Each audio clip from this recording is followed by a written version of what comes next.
លោកសេងណារ៉ែមម្ចាស់យានដ្ឋានជួសជុលរថយន្តជិះដេញអូតូប្រារព្ធពិធីចេញខែកូន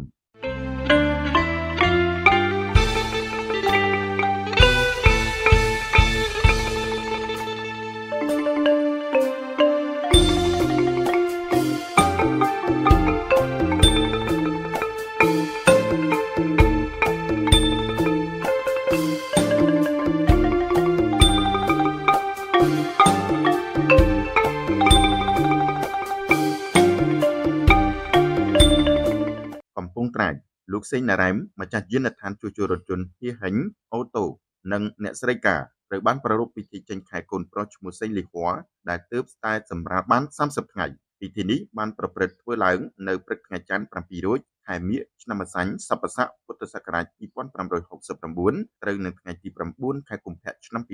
2026នៅគេហដ្ឋានខាងឪពុកម្ដាយស្ថិតនៅជាប់ផ្សារកំពង់ត្រាចខេត្តកំពតបាទតាមការលើកឡើងរបស់លោកស្រីផាត់គុន្ធាបានឲ្យដឹងថាពិធីចេញខែកូនចៅគឺជាពិធីបុណ្យតាមទំនៀមទម្លាប់បុរាណខ្មែរដែលធ្វើឡើងបន្ទាប់ពីស្ត្រីសម្រាលកូនរយៈពេល1ខែដើម្បីប្រកាសថាម្ដាយនិងទារកបានផុតពីរយៈពេលសម្រាកនិងអាចចូលរួមជីវិតសង្គមធម្មតាវិញពិធីនេះមានគោលបំណងសុំសេចក្តីសុខសាន្តសុវត្ថិភាពនិងពរជ័យពីបុព្វបុរសនិងទេវតាអារក្សលោកស្រីផាត់គុន្ធាបន្តថា1គោលបំណងនៃពិធីសុំសេចក្តីសុខសុវត្ថិភាពនិងសុខភាពល្អសម្រាប់ម្ដាយនិងទារកបំបត្តិអពមង្គលឬឧបទ្រពដែលគេជឿថាអាចកើតមានក្រោយពេលសម្រាលប្រកាសជាផ្លូវការដល់សាច់ញាតិនិងអ្នកភូមិថាកូនបានកើតនិងមានសុខភាពល្អ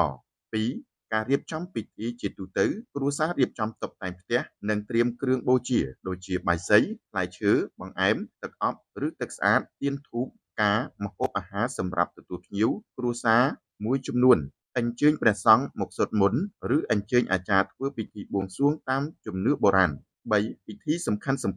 ម្ដាយនិងទារកស្លៀកពាក់ស្អាតសមរម្យធ្វើពិធីស្រង់ទឹកឬបួងសួងសុំសេចក្តីពរជ័យមង្គលអាចមានពិធីកាត់ខ្សែស្រឡាយឬចងខ្សែដៃជូនទារកដើម្បីជាសិរីមង្គលជូនពរនិងផ្ដល់អំណោយពីសាច់ញាតិនៅក្នុងន័យនេះលោកស្រីគុន្ធាបានបញ្ជាក់បន្ថែមថាអត្ថន័យវប្បធម៌ពិធីចេញខែបង្ហាញពីការយកចិត្តទុកដាក់ចំពោះសុខភាពម្ដាយនិងទារកព្រមទាំងការចងក្រងសាមគ្គីភាពក្នុងគ្រួសារនិងសហគមន៍វាជាប្រពៃណីដែលបង្ហាញពីជំនឿលើអំណាចបុព្វបុរសនិងការពារពីអវិជ្ជមន្តឬអារក្សតាមជំនឿបុរាណបច្ចុប្បន្នពិធីនេះនៅតែអនុវត្តនៅតាមតំបន់ជាច្រើនប៉ុន្តែអាចមានការកែប្រែសមស្របទៅនឹងជីវភាពសម័យថ្មី